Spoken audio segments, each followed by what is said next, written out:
Bueno, buenas compañeros y profesor. Pues yo le voy a explicar mi ensayo respecto a epidemiología de las enfermedades. El título pues que tiene mi ensayo desde la primera parte es Phytophthora infesta, un onmicete devastador para el cultivo de Solanus tuberoso, o sea, el cultivo de papa. Esto está presentado por Betsy Cadena. Bueno, como componentes que determinan la ocurrencia de epidemias en el cultivo de papa, pues cabe resaltar que el tizón tardío pues es la enfermedad más importante para el cultivo de papa. Como macroclima, este se presenta en casi todas las regiones paperas, especialmente en zonas de clima húmedo y frío, y pueden destruir totalmente las plantaciones de papa en poco tiempo. Como microclima, tenemos que la infección de las plantas de papa se desarrollan a temperaturas que van entre 15 y 25 grados centígrados. Pero cabe resaltar que una vez producida la infección, su desarrollo es más rápido a los 21 grados centígrados. Y por otro lado, la humedad relativa son cercanas al 100% y al pasar pues las 12 horas de humedad continua, pues pueden infectar el cultivo. Los primeros síntomas se desarrollan o se manifiestan a partir de los 5 a los 7 días después de la infección. Bueno, como fuente de inóculo inicial, las fuentes de infección del tizón tardío son tubérculos de semillas infectados, pilas de tubérculos descartados y cultivos de papa vecinos y plantas hospederas. Bueno, comenzando con tubérculos de semillas infectados, en este caso es el área donde se cultiva pues la papa, solo en determinadas temporadas los tubérculos enfermos pues constituyen generalmente la fuente más importante de inóculo o de infección. Los tubérculos se infectan a través de sus heridas por acción de la lluvia. Los esporas caen en las hojas infectadas y penetran en el suelo. Esto ocurre especialmente cuando los tubérculos se forman en la superficie del suelo y no están suficientemente cubiertos por el suelo. En la cosecha los tubérculos también pueden ser contaminados por contacto con el forraje dañado y normalmente se dice que los tubérculos infectados por tizón se pudren cuando son sembrados en el campo, pero algunos tubérculos enfermos llegan a formar brotes que luego se convierten en fuentes primarias de infección. En esta parte de pilas de tubérculos descartados, aquí hace referencia en cuanto a las cosechas anteriores o papas voluntarias, o sea, las cosechas sí que se hicieron anteriormente, que hayan quedado pues en el potrero o en el suelo, pueden estar infectados y convertirse pues en una fuente primaria de infección para un nuevo cultivo.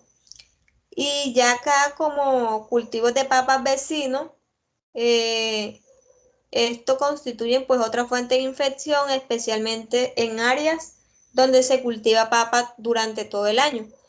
Y en plantas hospederas, ya esto se los estaré diciendo más adelante. Bueno, en cuanto al tipo de infección, eh, en el tizón tardío pues se comporta como una enfermedad policíclica. Eh, Esto se considera una enfermedad policíclica, vemos que por ser considerada así, pues debe tener ciclos de infección completos y repetidos. Es decir, la infección debe ser seguida por el desarrollo del patógeno y la producción del inóculo nuevo, la dispersión del inóculo a nuevos sitios susceptibles y finalmente nuevas infecciones. Todo esto ocurre dentro de un solo ciclo del cultivo. Y pues el tizón tardío de la papa es uno de este tipo de infección policíclica. Bueno, en cuanto al ciclo de la enfermedad, en esta parte, el micelio crece alcanzando, bueno, el tubérculo, primeramente el tubérculo infectado da origen a una planta enferma si las condiciones pues son favorables. Seguido a esto, el micelio crece alcanzando como tal la parte aérea de la planta, lo cual va a provocar el colapso celular y se producen los zoosporangios. Eh, Después estos zoosporangios son dispersados por la lluvia y por el viento y son depositados en hojas. Son depositados en hojas y tallos húmedos donde inicia pues una nueva infección. Estos a su vez van a producir los osporas. Estos osporas pues en su interior van a tener ocho zoosporas en su interior. Bueno, seguido a esto, el zoosporangio puede infectar pues directamente el tejido o dar origen a zoosporas. Los zoosporas son producidos o liberados por los zoosporangios bajo condiciones de frío nocturno. Después de esto, el zoosporangio y los zoosporas penetran la hoja por medio de estomas a través de las paredes epidermales. Y se dice que bajo condiciones húmedas, nuevos zoosporangios y zoosporas son formados con la que una nueva gran cantidad pues, de plantas son infectadas y se produce en una estación de crecimiento. Esto también se da en tubérculos expuestos, que son expuestos y son infectados por los zoosporas, que son lavados por la lluvia y, y por el agua de riego que caen desde las hojas al suelo, y la infección en tubérculos se produce por las heridas y también se produce infección al momento de la cosecha, al tomar contacto con forrajes enfermos o con tubérculos enfermos durante la manipulación y la semilla y la selección pues de las semillas. Y el patógeno inverna como micelio en tubérculos infectados en bodega o en campo y quedan pues sí en la planta y otra vez vuelve el ciclo de infección. Bueno, seguido a esto viene la parte de los factores predisponentes pues para la enfermedad. Como ya sabemos, estos factores predisponentes es el clima y ciertos factores y algunos microorganismos pues hospedantes. Bueno, aquí los factores predisponentes, muchos se manifiesta con tiempo lluvioso, con alta humedad y bajas temperaturas. Esto favorece mucho las epidemias del tizón tardío y se producen generalmente en años de lluvias abundantes. Y cuando se registran mañanas frescas sucesivas, acompañadas de abundante rocío y neblina, seguidas de calor húmedo, las probabilidades de infección son muy, pero muy altas. En cuanto a las plantas hospedantes, el cultivo de papa, Solanus tuberosum. Aquí tenemos el pepino y el tomate. Y se dice que son las plantas hospedantes más importantes de Phytophthora infesta.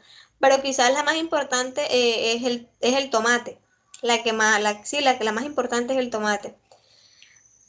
Ocasionalmente también afecta a la berenjena y a muchas otras especies de la familia Solanaceae. Bueno, en cuanto a los modelos epidemiológicos y a la medición de la enfermedad, pues en los modelos hay muchos autores yo estuve investigando y se dice que hay muchos autores que han desarrollado modelos epidemiológicos que buscan explicar y predecir la ocurrencia de la epidemia, esto con el fin de determinar el momento oportuno pues para la aplicación de medidas de control en cuanto a esta enfermedad. Y también que casi todos estos modelos se basan en la utilización de los parámetros climáticos, especialmente la humedad relativa, la temperatura y precipitación. Y pues para predecir la aparición de la enfermedad y determinar pues la época en la que debe iniciarse la aplicación de fungicidas. También se dice que no han sido probados con suficiente éxito en regiones tropicales. Bueno, en cuanto a la medición de la enfermedad, ustedes se preguntarán qué significan estas gráficas. Bueno, yo estuve buscando y encontré un estudio o pues una evaluación epidemiológica y económica en el manejo pues del tizón tardío de la papa, en ciertos estados de Venezuela. En estos hicieron ensayos donde se realizaron durante 3 ciclos del cultivo de papa, en la cual se registran precipitaciones promedios anuales de 1.300 milímetros y una temperatura promedio de 14,5